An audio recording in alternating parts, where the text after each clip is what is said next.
আমরা জানি যে রাষ্ট্রপতি চুপ্পু আসলে স্বৈরশাসকের হাসিনার অত্যন্ত ঘনিষ্ঠ একজন ছিল এবং স্বৈরশাসকের একটা এনাবলার ছিল এবং বাংলাদেশের অনেক ধরনের যে দুর্নীতি হয়েছে, পার্টিকুলারলি ইসলামী ব্যাংক থেকে শুরু করে অনেক বড় বড় ফাইন্যান্সিয়াল সেক্টরের দুর্নীতির সাথে সরাসরি সম্পর্কিত ছিল।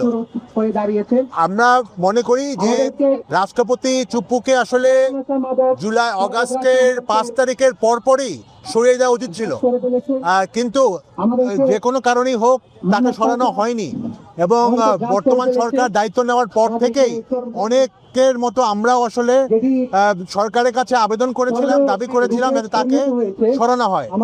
বর্তমানে গত 2-1 দিন দেখা যাচ্ছে যে সংবাদপত্রে একটি খবর বের হচ্ছে যে রাষ্ট্রপতি পদত্যাগ করতে পারে।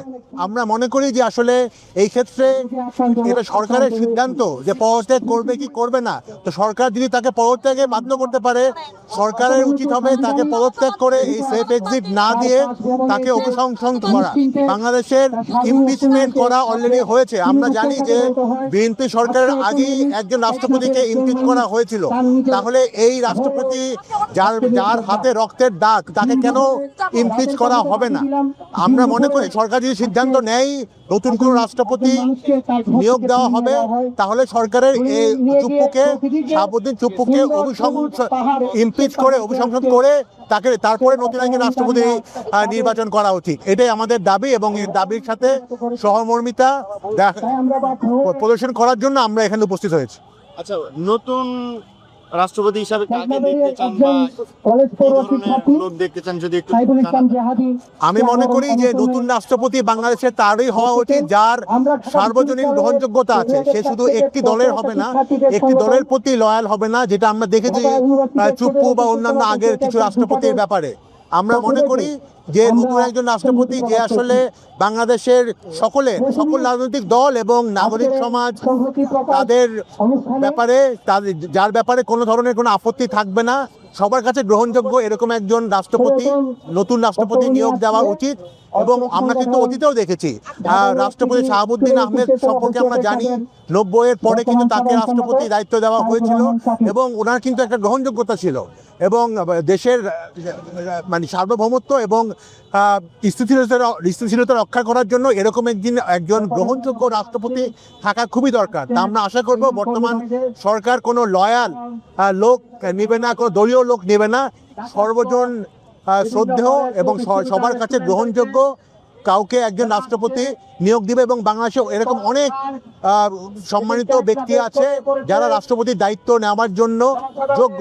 তো সেরকম সৎ এবং যোগ্য গ্রহণযোগ্য একজনকে আমরা রাষ্ট্রপতি হিসাবে চাই। আমরা যেমনটা শুনতে পাচ্ছি যে শেখ হাসিনা ডিসেম্বরে ফিরতে চায়, তো আপনি আসলে কি বার্তা দিতে চান এই বিষয়টা নিয়ে? আমার কাছে মনে হয় শেখ হাসিনার আসলে দেশে ফিরা না আসে তার সিদ্ধান্ত হওয়ার কোনো প্রশ্ন আসে না, কারণ শেখ হাসিনা একজন চিহ্নিত দোষী। তার বিরুদ্ধে বাংলাদেশের আদালতে অলরেডি শাস্তি হয়েছে, মৃত্যুদণ্ড হয়েছে। সেই ক্ষেত্রে শেখ হাসিনা আসবে কি আসবে না সেটি একটা G2G বা সরকারের সাথে বাংলাদেশ রাষ্ট্রের সাথে ভারত রাষ্ট্রের একটা নেগোসিয়েশনের ব্যাপার। সেক্ষেত্রে আসলে শেখ হাসিনা নিজস্ব কোনো সিদ্ধান্ত আসলে আমরা মনে করি এখানে রিলেভেন্ট না, প্রাসঙ্গিক না। এবং বাংলাদেশের পক্ষ থেকে আসলে শেখ হাসিনাকে আমন্ত্রণ জানানোর কিছু নেই এক্ষেত্রে। আমরা মনে করি বাংলাদেশের রাষ্ট্র ভারতের কাছে দাবি জানানো উচিত যে এরকম একজন চিহ্নিত এবং দোষী আদালতের থেকে দণ্ডপ্রাপ্ত একজনকে অবিলম্বে যাতে বাংলাদেশে ফেরত পাঠানো হয়। যেভাবে আমরা ভারতের চিহ্নিত সাজাপ্রাপ্ত আসামিকে আমরা অতীতে ভারতের কাছে হ্যান্ডওভার করেছিলাম প্রত্যাবাসন চুক্তির আন্ডারে, শেখ হাসিনাকেও একইভাবে একজন সাজাপ্রাপ্ত আসামিকে বাংলাদেশে ফেরত পাঠাতে হবে।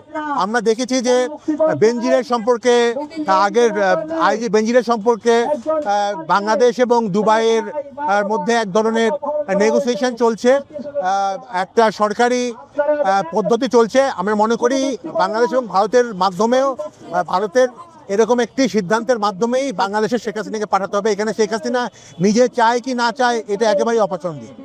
শেখ হাসিনা কি নিজের অস্তিত্ব প্রমাণের জন্য ফাঁকা আওয়াজ দিচ্ছে কিনা এভাবে? আমি মনে করি অতীতে আমরা 15 বছর দেখেছি সবসময় শেখ হাসিনা এবং তার দল মিথ্যা কথা বলেছে। এটিও একটি আসলে মিথ্যা কথা, কারণ শেখ হাসিনা জানে যে সে আসলে বাংলাদেশে তার ফাঁসি কার্যকর হবে, এর কোনো আসলে বিকল্প নেই। তো সেই ক্ষেত্রে পুরোপুরি রাজনৈতিক কারণে একটা ফাঁপা আওয়াজ দিচ্ছে, এর কোনো ইম্প্যাক্ট আছে বলে আমার মনে হয়। লাস্ট একটা প্রশ্ন, সেটা হচ্ছে ভারতের যে চলমান আন্দোলন, এই বিষয়টা নিয়ে আপনার মতামত?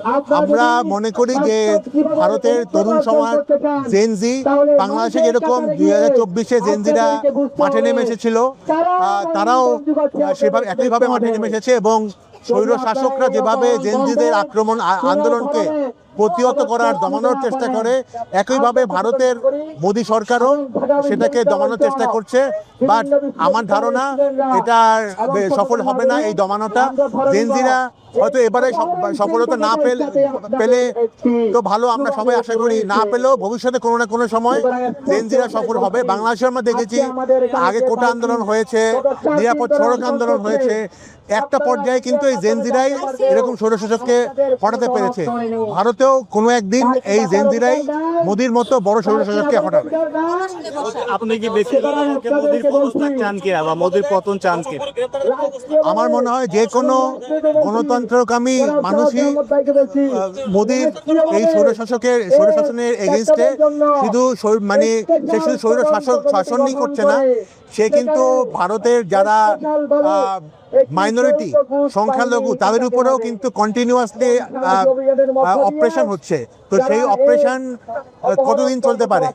কোনো না কোনো সময় সাধারণ মানুষ রাস্তায় নেমে আসবে, যেটা এখন এসেছে, এবং এক পর্যায়ে পৃথিবীর ইতিহাস বলে এরকম স্বৈরশাসক কোনো না কোনোভাবে গণ আন্দোলনের মুখেই তারা ক্ষমতা থেকে সরে যেতে বাধ্য হয়।